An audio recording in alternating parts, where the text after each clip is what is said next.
Šioje pamokoje trumpai pakalbėsime apie polimorfizmą, kas tai yra ir galbūt kaip tai galima panaudoti. Aš naudosiu kodą, kurį parašėme praeitose pamokose. Viskas palikta kaip ir buvo.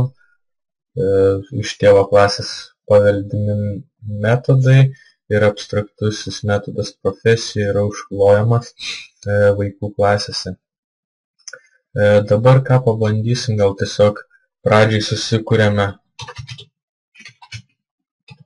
objektą, kaip ir visada.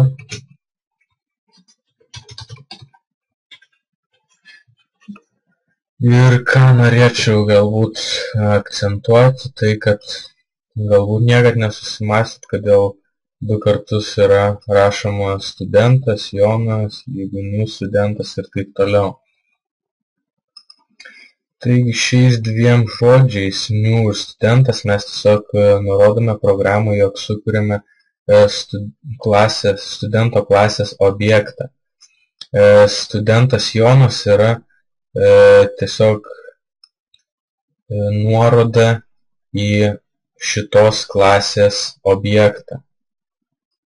Ir būtent šitas žodelis studentas prieš Joną reiškia, kad Jono tipas yra studentas, lygiai taip pat kaip galima būtų pavadinti integer x, tai tipas yra integer, o pavadinimas x, tai šiuo atveju tipas yra studentas, o pavadinimas Jonas.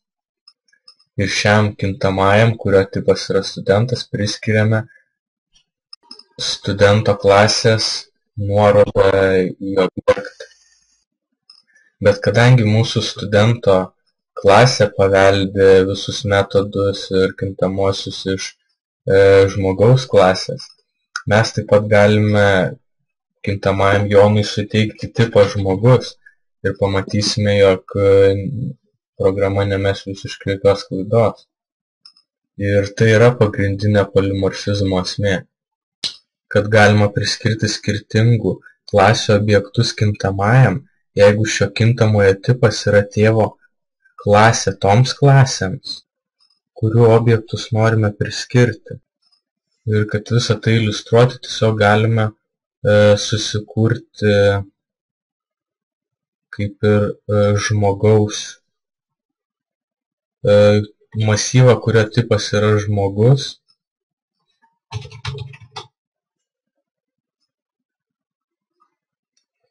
Ir pamatysime, kaip visą tai galima išnaudoti. Taigi, čia pakeičiam, tarkim, kadangi pas mumi yra aprašytos 3 vaikų klasės, taigi ir susikurkime žmogaus masyvą, kuris talpins 3 reikšmes. Reikšmes priskiriame tiesiog rankiniu būdu, galite pasirašyti ir ciklą šiam, nors nelabai logiška būtų gal. Tiesiog masyvas rašome nulinė reikšmė bus lygi objektui studento klasės. Ir tiesiog nusikopijuosiu dar 2 kartus. Masyvo pirma reikšmė bus lygi objektui mokytojo klasė.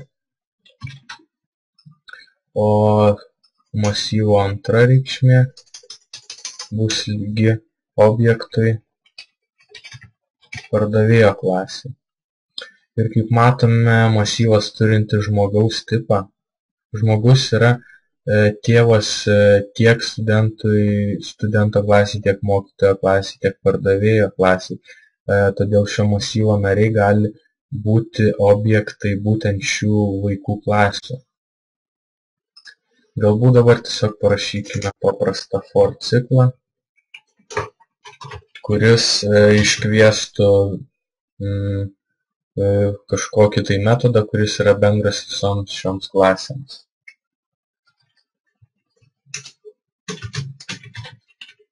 Tikiuosi dar prisimenat, kaip yra aprašomas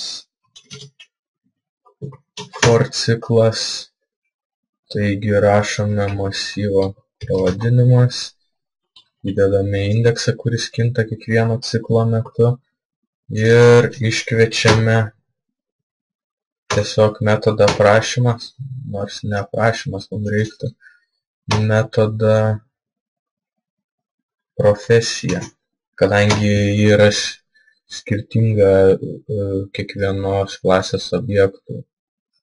Kaip matome, mes šį metodą užklojame. Na ir paleidžiame programą.